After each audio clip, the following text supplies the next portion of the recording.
time for Big Game Breakdown. Remember SBR Odds, Sportsbook Review, Rating Guide. Make sure you're betting with a trustworthy shop out there. Game 3, ESPN, Friday night.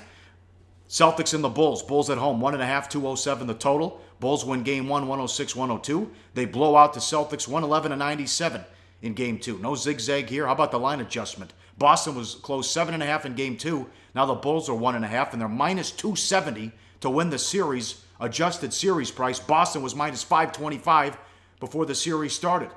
It hasn't happened in a while, but could we see an 8 over a 1 seed? It looks like it could happen, Teddy. Yeah, and this won't be a Dikembe Mutombo kissing the ball and falling on the court if Chicago wins this series with an 8 beating a 1. I'm going to just go back to the SBR live odds for a minute. We got a good question in the live chat last night. How much of a delay are those odds on? And the answer is seconds. It's not minutes, it's seconds. So unless it's a situation where syndicates are pounding and the screen's going black everywhere, you're likely to be able to find the number you're looking for when you go to SBR and check out the live odds page. It is a very useful resource.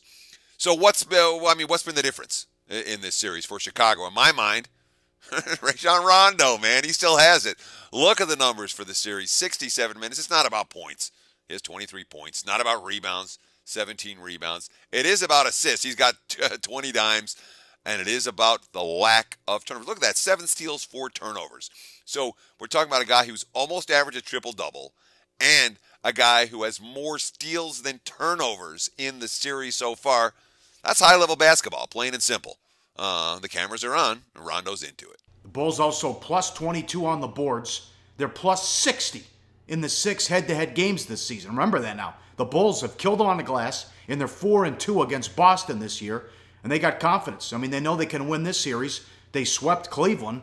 With Wade, Butler, and Rondo, they believe they can make a run in the East. And the Celtics not just getting outplayed, they've been out-physicaled so far, and they've lost confidence. 0-5 straight up, 2-3 ATS and road playoff games in the Brad Stevens era. Amazing but true. Brad Stevens, 2-10 all time straight up in the playoffs. Here's Avery Bradley, quote, "I looked around a few times in the game. Guys were putting their heads down, I think getting down on themselves, but as a team, we have to stay together."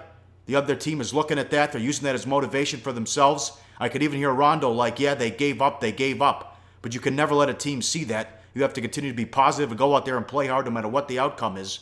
You know, not to mention Marcus Smart's flipping off his own fans. He got fined by $25,000 fine, rather. And you got Isaiah yelling at Smart and Crowder. The bickering, not good going into tonight's game. Yes and no. Let me go back to Rondo for just a minute, because I got a great quote here from Dwayne Wade. This quote, "I hated him as a competitor.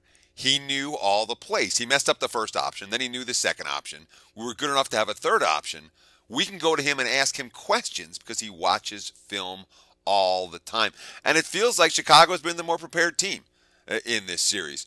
But in my mind, this game is all about character. It really is. This is a gut check for the Boston Celtics. They failed the Game 2 gut check. All right.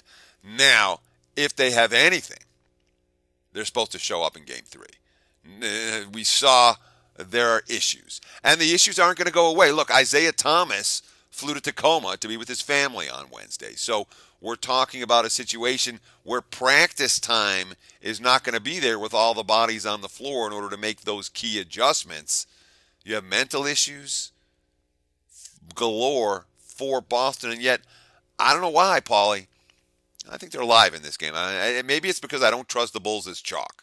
I like the Bulls with their backs against the walls, but when they're sitting in the driver's seat, this is a team that strong tendency to take their foot off the gas pedal. Hey guys, for the full video, go to sbrpicks.com. Hey guys, thanks for tuning in to our channel.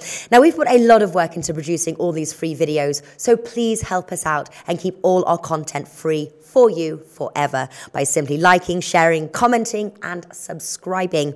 Now, not to mention, a visit to our industry-leading website will warm the hearts of all our SBR employees, especially myself. Now, the links are over there to the left, so do check those out. Thanks for watching.